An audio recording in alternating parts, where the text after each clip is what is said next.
ہمارے خداوند یسوع کی انجیل مقدس لوکا کے مطابق اس کا 9واں باب 51 سے 56 آیات۔ اس وقت جب یسوع کے صعود کے دن قریب تھے تو اس نے پختہ ارادہ کیا کہ یروشلم کا رخ کرے اور اپنے آگے قاصد بھیجے، اور وہ جا کر سامریوں کے ایک گاؤں میں داخل ہوئے تاکہ اس کے لیے تیاری کریں، لیکن انہوں نے اس کو قبول نہ کیا کیونکہ اس کا رخ یروشلم جانے کا تھا۔ اس کے شاگردوں یعقوب اور یوحنا نے یہ دیکھ کر کہا کہ خداوند، کیا تو چاہتا ہے کہ ہم حکم دیں کہ آسمان سے آگ اترے اور انہیں بھسم کرے؟ تب اس نے پھر کر انہیں جھڑکا، تب وہ دوسرے قصبے کو چلے گئے۔ پاک کلام کے پڑھے اور سنے جانے پر خداوند کی برکت ہو، خدا کا شکر ہو۔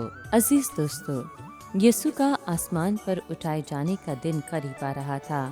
وہ اس بات کو اچھی طرح جانتا تھا۔ وہ یہ بھی جانتا تھا کہ درمیان میں صلیب رکھی ہوئی ہے، اس لیے اس نے یروشلم جانے کو کمر باندھی تاکہ جو کچھ اسے وہاں پیش آنے کا منتظر تھا اس کو برداشت کرے۔ سامریوں کا ایک گاؤں ان کے راستے میں پڑتا تھا۔ یہ گاؤں خدا کے بیٹے کے لیے نہایت غیر مہمان نواز ثابت ہوا۔ لوگ جانتے تھے کہ وہ یروشلم کو جا رہا ہے۔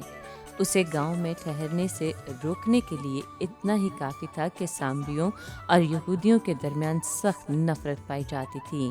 ان کی فرقہ پرست روح، ان کا نسلی غرور اور علیحدگی پسندانہ رویہ ان کے جلال کے خداوند کو قبول کرنے کی راہ میں رکاوٹ تھا۔ ان سامریوں کی بد اخلاقی پر یعقوب اور یوحنا کو اتنا غصہ آیا کہ وہ ان پر آسمان سے آگ برسانے پر آمادہ ہو گئے، مگر یسوع نے فوراً ان کو جھڑکا۔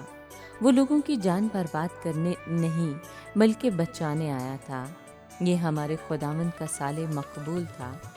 ہمارے خداوند کا روز انتقام نہیں تھا۔ ان کے کردار میں انتقام کا جذبہ نہیں بلکہ رحم تھا۔